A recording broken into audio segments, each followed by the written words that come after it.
Située dans le sud-est de la Slovénie, la région de Prlekija est bordée au nord par l'Autriche et au sud par la Croatie.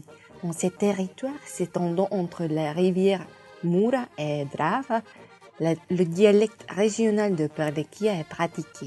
La gastronomie raffinée, les vins distingués, les collines en terrasse, les moulins à paroles chantants, la richesse de la patrimoine culturel, naturel et ethnologique, les sources d'eau minérale et thermale, les stations thermales, les trotteurs et les cigognes qui annoncent le printemps avec leur retour et l'hiver avec leur départ, telles sont les richesses naturelles de Prlekija.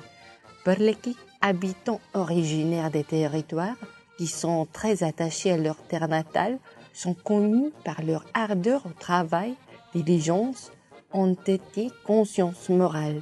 Ils aiment aussi jouer aux instruments. Leur amour de la musique et du chant se marie bien avec la bonne chair.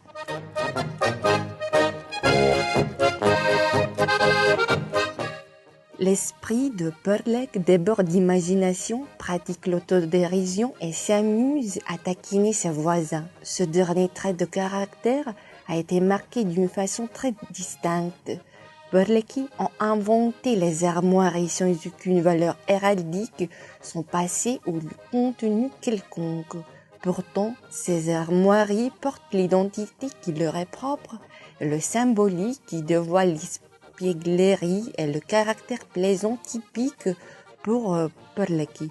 Ces armoiries reflètent les coutumes, les mœurs, la fierté particulière de ceux qui les portent. À l'entrée du village, ces armoiries saluent tous les visitants.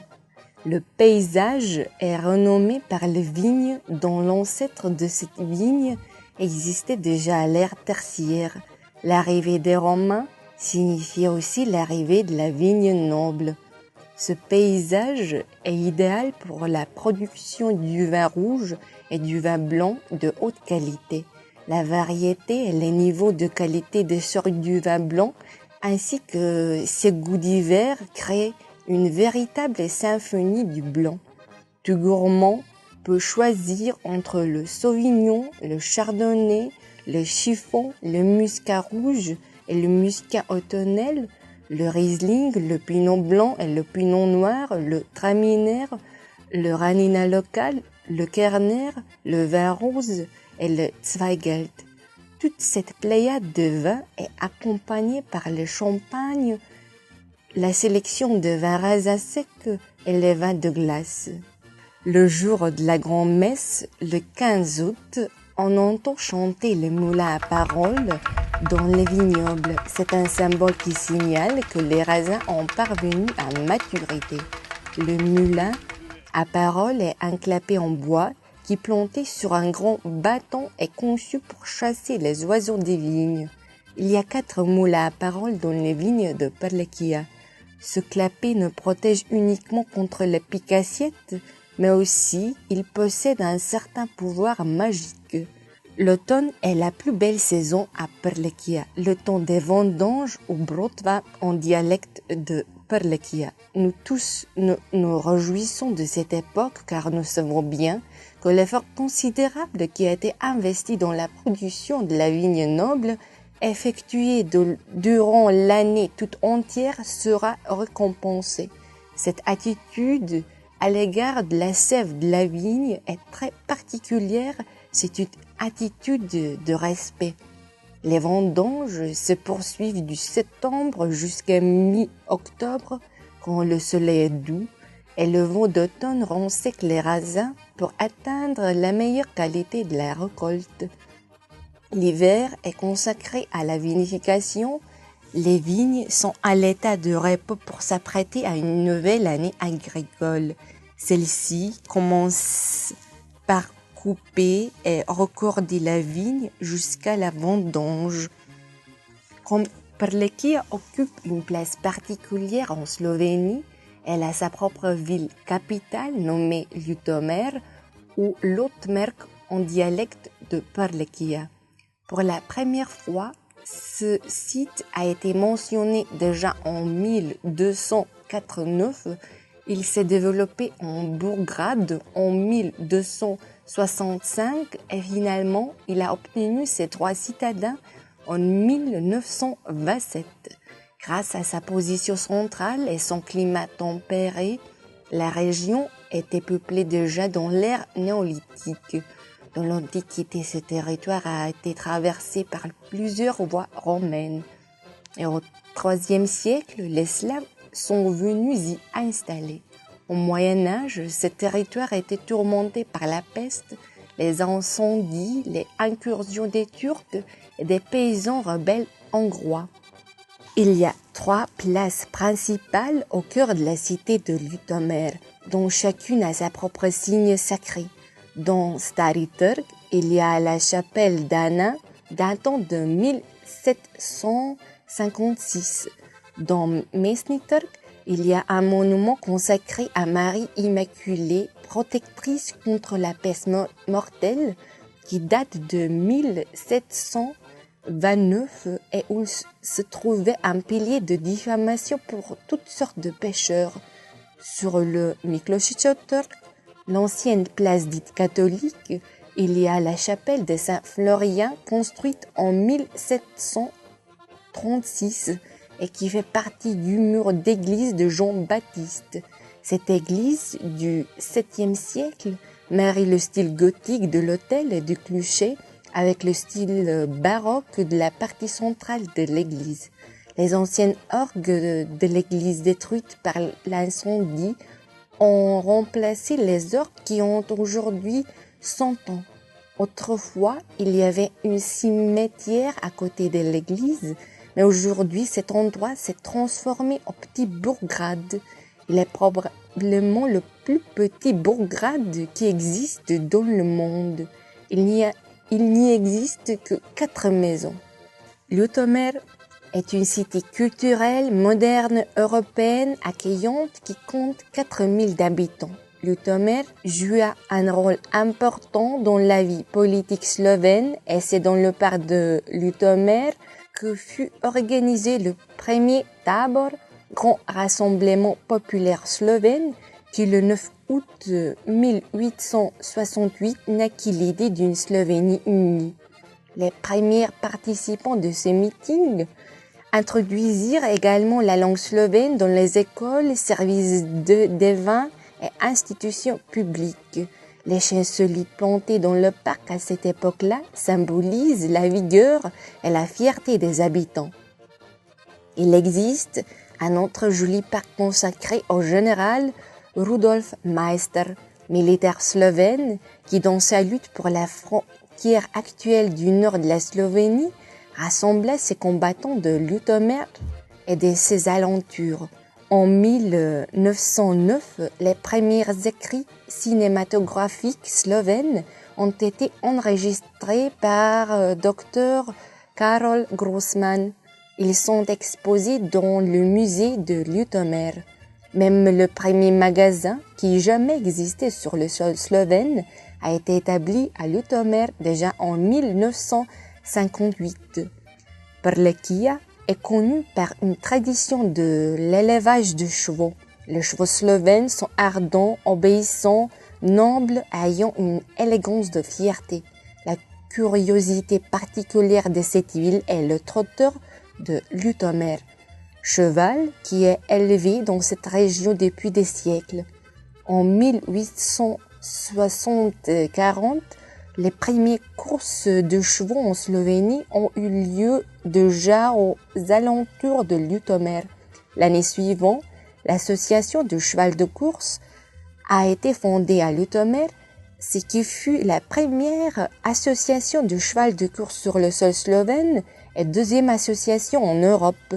Le sport hippique et les courses de chevaux ont laissé une empreinte importante déjà dans le passé et aujourd'hui, ils déterminent le caractère des activités sportives et artistiques à Prlekija. L'hippodrome à Ljutomer est le meilleur champ de course hippique en Slovénie et il excelle par sa qualité et ses performances. L'association du cheval de course de Ljutomer qui est le club le plus titré en Slovénie, accueille 8 courses de cheval par an. Ainsi, les étés sont destinés aux chevaux et les dimanches après-midi présentent le poids culminant des courses de chevaux. L'art, les sciences et la politique slovène sont marqués par les grands hommes provenant de la ville de Ljutomer.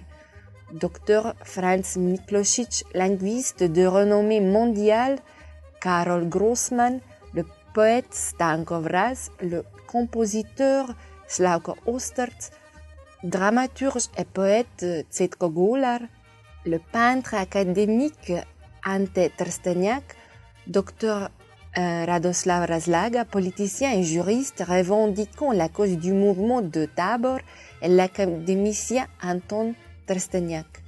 La vie d'autrefois des habitants de la région est présentée dans de nombreuses collections des musées qui transmettent la tradition, reflètent la vie et les œuvres de l'homme de Prlekija, telles que la collection du musée de Ljutomer, la collection du musée du premier mitin slovène, la chambre de Grossman, le musée des abeilles, le musée paysan, le musée de la céramique, le musée de la forge, le musée du Puch et le musée Ralo.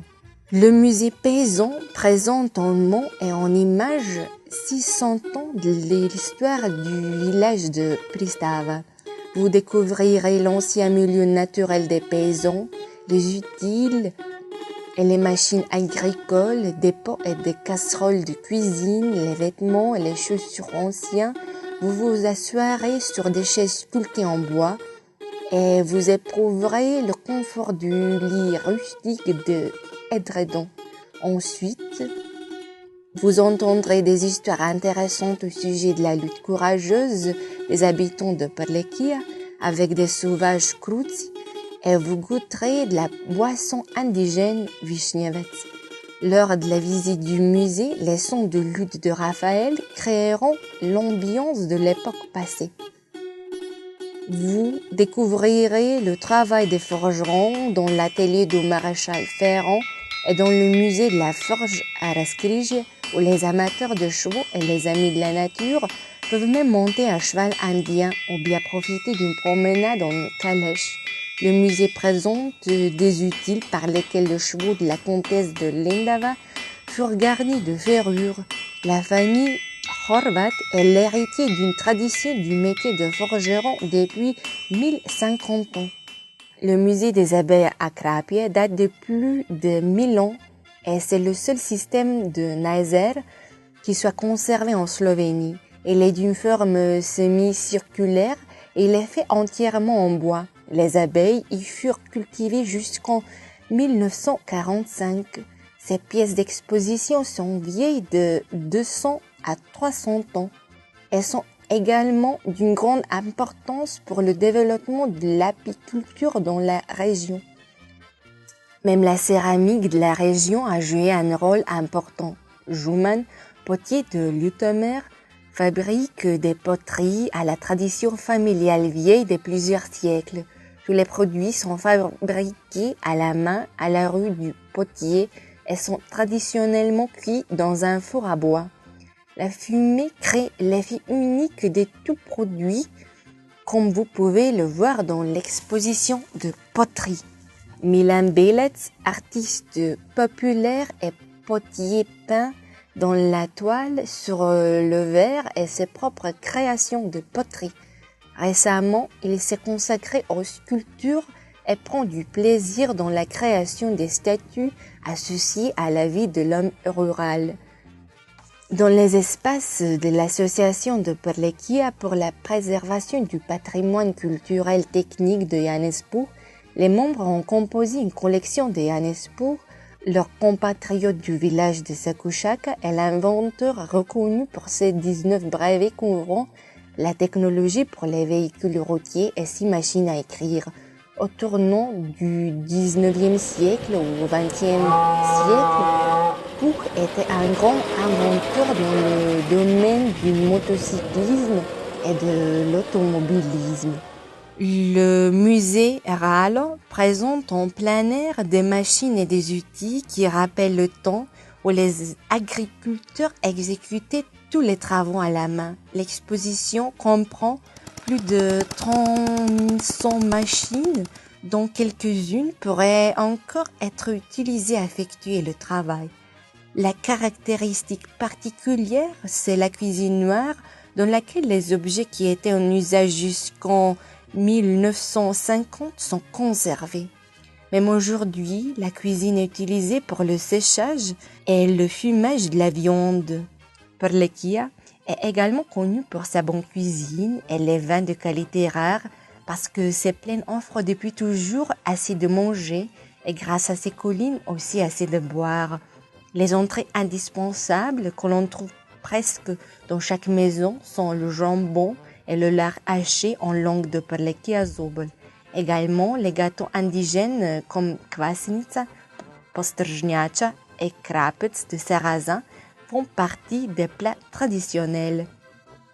Préparés dans le four traditionnel, ces plats relèvent le vrai goût grâce à l'odeur de fumée et de cendres. Dans la station biothermique Malanedelj, un nouvel hôtel 4 étoiles orienté vers le développement durable définit un nouveau standard dans le tourisme vert.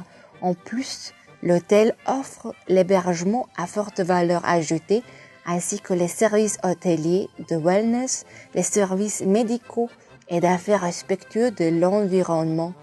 Les programmes et l'offre hôtelière sont le plus étroitement liés à un mode de vie sain et à une alimentation saine. Le parc biothermique Biotherme offre 5 piscines couvertes et 9 piscines extérieures dont la surface de l'eau forme l'ensemble de 2000 mètres carrés. La source de l'eau thermale à effet thérapeutique provient d'une profondeur de 2273 mètres. Cette eau est tiède, bouvable et a l'effet salutaire sur le système gastro-intestinal, appareils génito-urinaires, les maladies gynécologiques et le traitement du rhumatisme. La température de l'eau dans les piscines est comprise entre 27 et 38 degrés Celsius.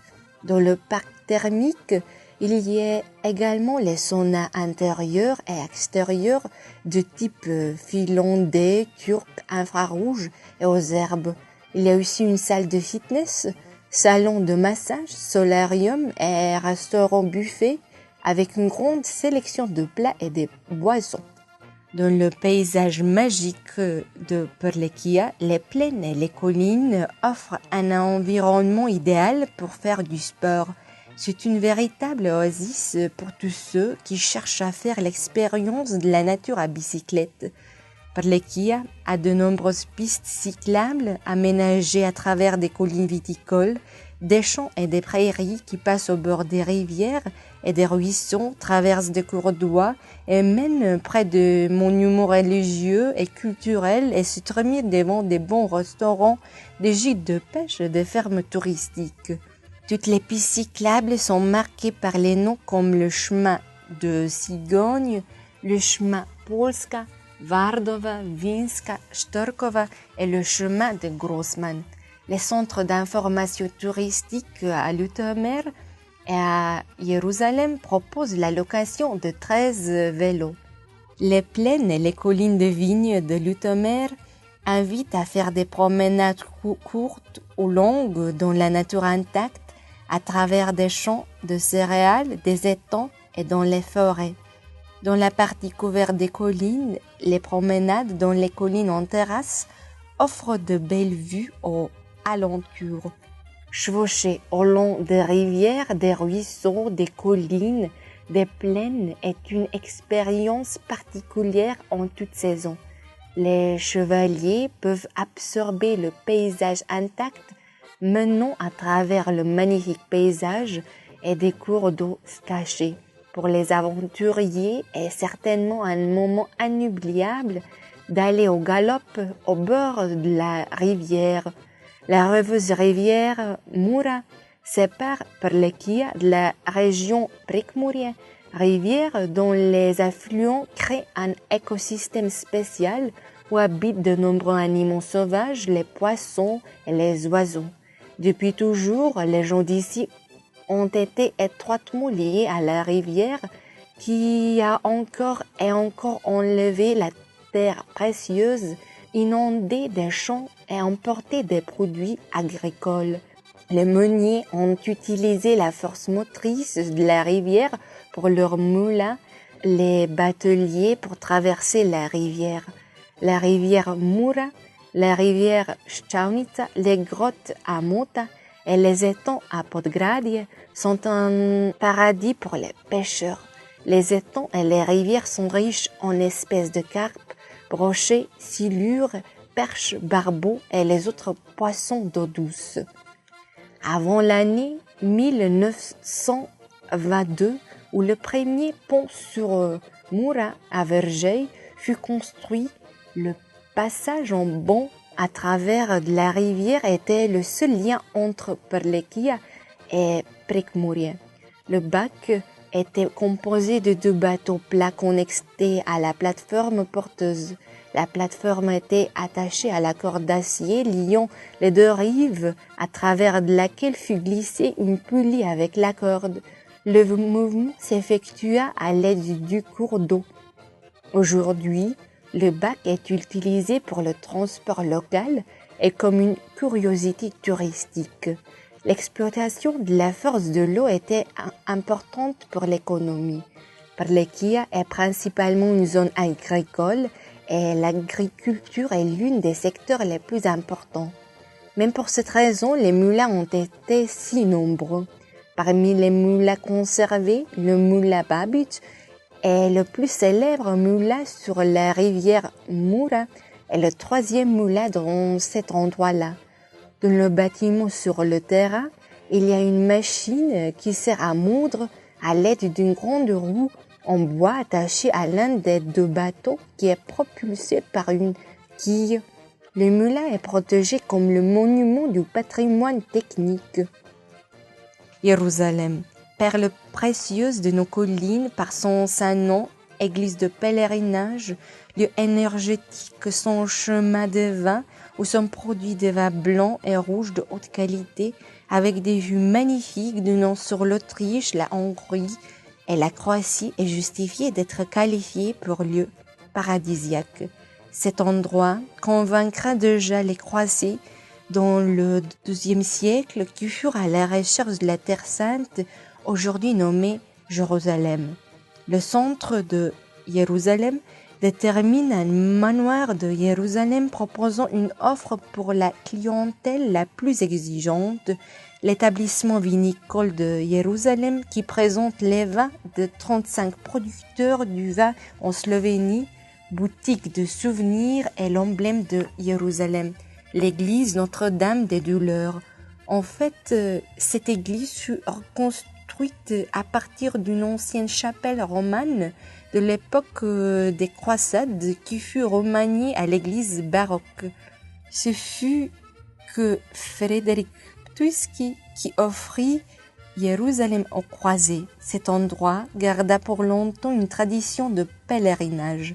Ce fut aussi l'image de Marie sur l'autel principal de l'église qui y contribuera. Ce tableau de Marie devrait être le symbole de remerciement pour un heureux retour de la Terre Sainte de la part des croisés et des pèlerins dans le IIe siècle. Jérusalem est également associé à une légende selon laquelle les femmes locales de Babi Klanets battirent les Turcs dans la célèbre bataille à Monostor en 1664. Aujourd'hui, Jérusalem est le centre culturel du vin dans le monde entier. Soyez les bienvenus dans ce monde merveilleux.